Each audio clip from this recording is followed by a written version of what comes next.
Olá, amigos, Deus abençoe você, que a bênção do Todo-Poderoso Deus de Israel possa estar com você e sua casa.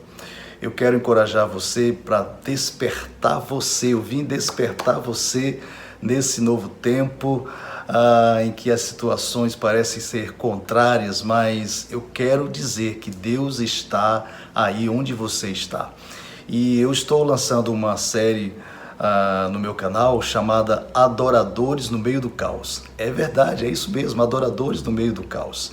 Eu não sei qual tipo de adorador do Senhor Todo-Poderoso você é, mas há muitas coisas que a gente pode conversar, pode tratar aqui a respeito, e eu quero despertar você a ser um adorador de verdade, como diz a palavra do Senhor, o adorador que de fato adora o Senhor em espírito e em verdade. Como é isso, pastor? Como é isso? Eu quero explicar para você alguns detalhes com a experiência que Deus vai nos dando de como você, como adorador, superar os momentos de crise, superar os momentos de caos. E eu vou nessa linha encorajar você para que você possa despertar o adorador de verdade que há dentro de você, ok?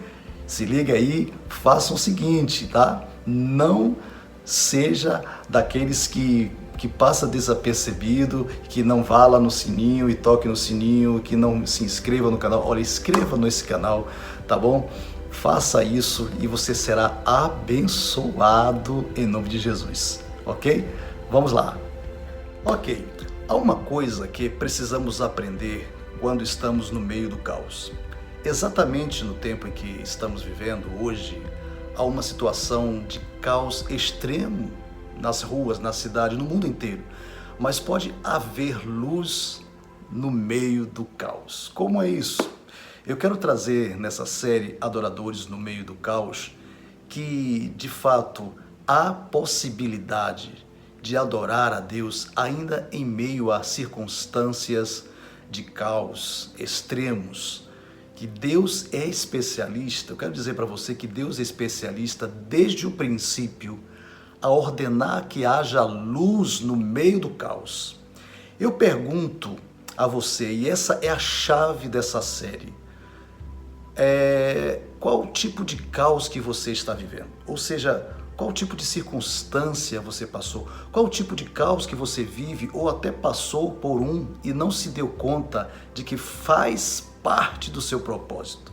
Então, eu queria que você ficasse com essa pergunta e veja que Deus vai falar muito com você. Eu escolhi um texto muito interessante do salmista que diz o seguinte, está lá no Salmo 137, a partir do verso 1 até o verso 6, diz assim: junto aos rios da Babilônia, nós nos sentamos e choramos com saudades de Sião.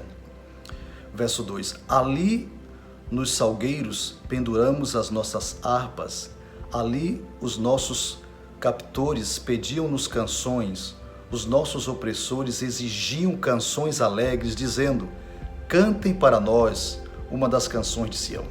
Como poderíamos cantar as canções do Senhor numa terra estrangeira? Que a minha mão direita define, ó Jerusalém, se eu me esquecer de ti, que a língua se me grude ao céu da boca. Olha que coisa interessante que o salmista está dizendo, que a sua língua, ou que a minha língua grude ao céu da minha boca. Se eu não me lembrar de ti e não considerar Jerusalém a minha maior alegria. Ok, falando um pouco mais do contexto histórico, nas margens de um dos rios da Babilônia, um grupo de judeus simplesmente sentou-se e pôs-se a chorar, a se lamentar. E aí o seu pesar não era simplesmente saudade. Eles eram perseguidos por lembranças daquela época, por lembranças de Sião, por lembranças de Judá, lembranças das festas, da comunhão com Deus, da comunhão do partir do pão, das orações, dos amigos, dos fiéis, da comunhão com a família. E as lembranças do passado muitas vezes estavam assaltando a sua alma.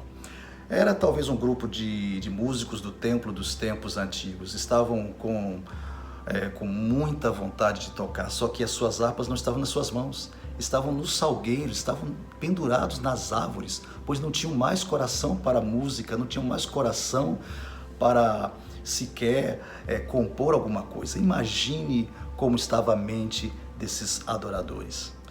E essa era a situação daqueles adoradores de Judá. Além disso, os seus capitães babilônicos faziam uma coisa interessante. Pediam com um certo desdém, sabe, fazendo pouco caso deles. Pediam aos músicos que divertissem com as canções alegres de Sião. Imagine a situação desses adoradores, né?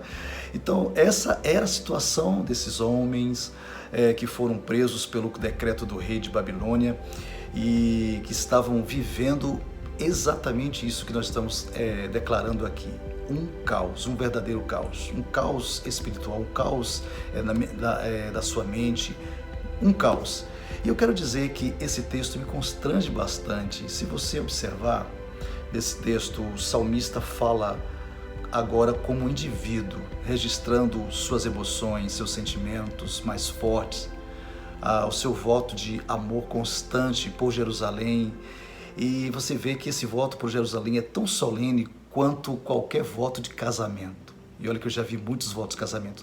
E é aqui que o texto me chamou a atenção. Esses adoradores estavam diante de um caos, estavam vivendo presos em uma terra estrangeira e perdeu-se a alegria da adoração genuína, perdeu-se a alegria de compor uma canção para Deus. E na verdade de uma série de coisas, de fatores. Perdeu-se a força de cantar o poderoso Deus, as canções do coração para o grande rei. Perderam a alegria, perderam o ânimo, perderam as forças, já não tinham mais vigor nas suas canções. Imagine que caos. Duas coisas para observar a mais aqui no texto.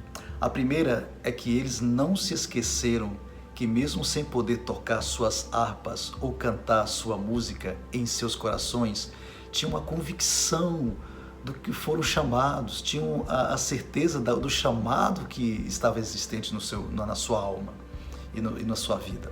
Chamados para adorar o Deus da devoção, o Deus eterno. Convicção de chamado, porém os corações feridos pelo caos. A segunda coisa é que eles tinham uma promessa, aleluia, de que aquele cativeiro um dia iria acabar, iria cessar. Mas a demora e a circunstância dos tempos não lhe deixavam perceber que eles roubaram a fé, roubaram a força que tinham, a fé de um dia serem livres, de sair com o povo, voltar com a família, voltar para a devoção do templo de Jerusalém e retornar a Jerusalém. E observo que o salmista, no Salmo 137, tem amargas lembranças que por vezes aterrorizam o coração, até o nosso coração, machuca até o meu coração só em ver isso. E essa lembrança dói, humilha. É difícil, se não impossível, assim, esquecer daqueles dias que pareciam não ter fim. E esses dias de dores, de caos, provocaram memórias fortes em sua alma. E eu quero dizer para você o seguinte, isso fala muitas vezes de nós, sobre nós mesmos, nós adoradores de um Deus que conhece todas as coisas, até o mais íntimo do nosso ser. Eu não sei se você pode observar isso, mas Deus, o interesse de Deus é abençoar nossa vida. O interesse de Deus era abençoar aqueles homens, aquelas mulheres, aqueles adoradores que penduraram suas harpas, que estavam simplesmente adormecidos no seu entendimento, adormecidos na sua adoração. Uma adoração que era genuína. Eu ia falar jejum, né? Mas numa adoração genuína. Porém, eles estavam atados em meio às suas circunstâncias, em meio ao caos da sua consciência e das suas emoções. Deixa eu falar uma coisa para você também. Talvez você já pendurou sua harpa nos troncos da vida. Harpa, pastor, que é isso? Um dia eu vou falar mais sobre a questão de harpa. É harpa.